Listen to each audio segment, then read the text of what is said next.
ҳамин падару модар маҷбур шавҳар додани духтарҳо, ҳамин чизҳо кам шавад. Имина дар Тоҷикистон ҳамин чиз беҳад бисёр аст, ки падару модаро имина духтароро ё писароро маҷбур шавҳар ё зан метиҳанд, баъд мақсад оқибат оилаҳо ҷудо мешаванд.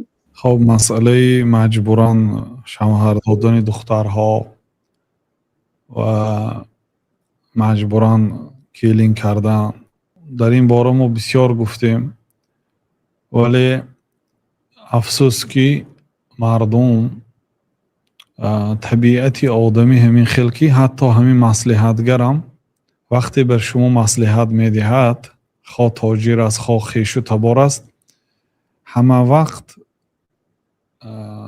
ҷиҳати худаша ба назар мегирад. Агар русӣ карда гӯем, вигади худаша ба назар мегирад. вигади бачаша ё ки саволдиҳандае ба назар намегирад. дар сиёсатам, дар тиҷоратам, дар иҷтимоиётам ҳамин хел аст. табиати одамӣ ҳама вақт як кора маслиҳат медиҳад ки фоидаи худаш бошад. ғайри Аллоҳ азза ва ҷал, шариат ин хел не. ҷаноби Расулуллоҳ саллаллоҳу алайҳи вассалам не. пайғамбар саллаллоҳу алайҳи вассалам на дунё мехостанд, на молу мулк мехостанд, на обрӯ мехостанд. бинобар ин вақте маслиҳат медоданд, фақат маҳз фоидаи маслиҳат пурсандаро ба назар гирифта маслиҳат медоданд. бинобар ин аз шариат дида, масалан мана духтари хоҳараша келин кардаги аст, мегӯяд ки аму қайно ҳар чизе ки монадам бигзор ба ҷияни худам шавад. пулу мол доштиян, яъне ки шавадам барои амин духтари хоҳари худам шавад. як бегонаи барои чӣ ман пулдор мекунам?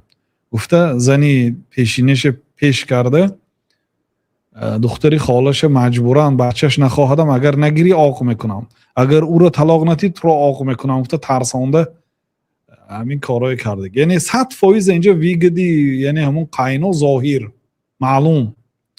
ё масалан мехоҳад фалони кади худо шавад, худои ба обрӯ дошта бошад, духтара фикр намекунад ё бачаша фикр намекунад худои ман фалони бошад. яъне як чиз дар зеҳнаш ҳаст, ҳамуна ба назар гирифтагӣ, ё мансаб, ё пул, ё обрӯ, ё мол, фалони кади бояд худо шавем.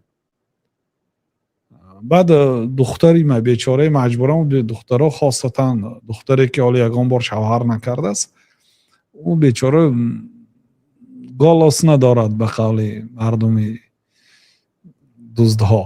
хулоса овоз надорад, вазн надорад, қувваташ.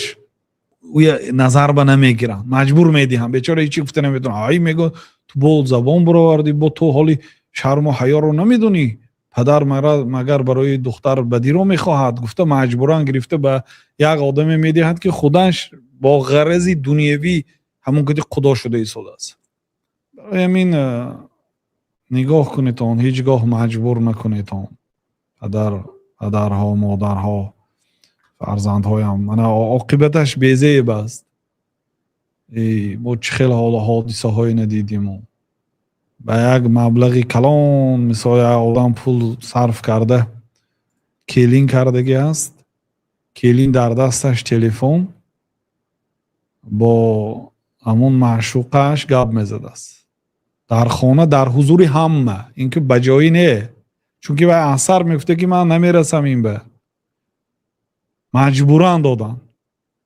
хони домод ва омадааст, телефон кати пеши ҳама маъшуқа. агар занед, милиса ҷиғ мезанад. кушед, зиндон мешед. чӣ кор карда метонад? яъне ҳаёти он домода ба дӯзах мубаддал дод. ҳамин ин қадар аз худ кардан, сабр кардан, овардан, ҳазор кас насиҳат кард, қабул накард. ҷавоб додам. чӣ фоида ин хел коро? худатонам шарманда мекунед, духтаратонам ба азоб мемонед, домоди бечораям ба азоб мемонед.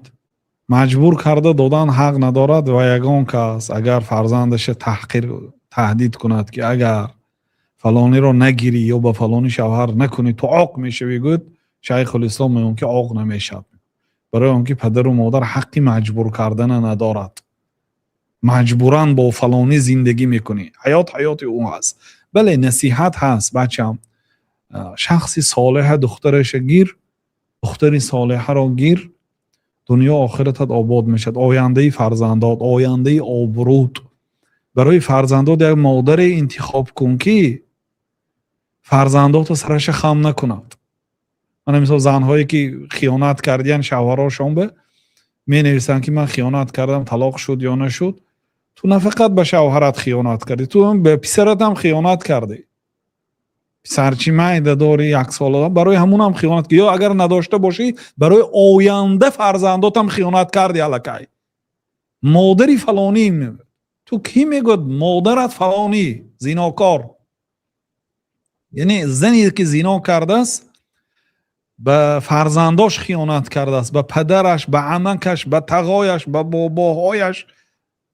ببینید همین عتبه جنگ احد 2 اگر گوش کرده باشید، هند بنت عتبه زنی کافری که حضرت حمزه رو تمام اعضاهاشون برید، شکماشون چاک کرد، گوش و بینی اعضاهاشون برید، جگرشون گرفت خواهید. همین خزانه که قصاص گیری بعد، لیکن بعد 5 سال همین حادثه اسلام آورد، مسلمان شد. پیامبر صلی الله علیه و سلم همون یک جماعت زنهایی که نو مسلمان شده بودند شرط و شروط اسلام رو فهموندن که در اسلام باید دزدی نکنی، باید فرزندت رو از کمبغلی ترسیده به قتل نرسانی، از جمله شرک نبیاری، از جمله گفتن که زنا نکنی.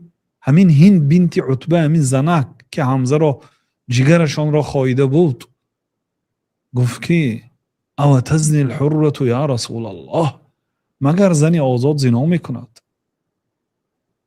اون در اون زمانه مردم بت پرست بودن، مشرک بودن، دشمن الله و رسول بودند و زنا نمیکرد. او تزنی الحرة یا رسول الله، مگر زنی آزاد زنا؟ زنهای کنیز زنا میکرد. کنیز او غلامایی که از دیگر کشورها خریده شده به این کشور آورده، او نه تقا دارد، نه عمق دارد، نه قبیله دارد. این اگر در اون زمانه ها یه زن اگر کاری خطا کند 5000 آبروی قبیله میریخت. برای آنها رفتن سرش سبکتر بود از ریزانیدن آبروی پدرش و برادرانش. پدر و برادران و خویشاوندان و عمک بچه های و قبیله سرش خم میشد اگر یه زنک کاری خطا کند. من به شوهرم خیانت کردم. و تو به همه خیانت کردی، به الله خیانت کردی، به خودت خیانت کردی. مقصد همین که برادرها، بله، پدر و مادر حق نصیحت کردن دارد که زنی صالحه گیر یا یک به مردی صالح خانه‌دار شو گفته نصیحت کردن دارد، لیکن مجبوراً به یک آدمی نمیخواستگیش دادن حقش ندارد. بله، اگر نخواهید یک آدم فرصت دید برای دختر یا برای پسر تا اینکه فکر کند، نماز استخاره کند، استشاره کند، مشورت پرسد از یگان خویش و تبارش، از یگان مثلا شخصی که سزاواری مصلحت است، ولی مجبور نکنید.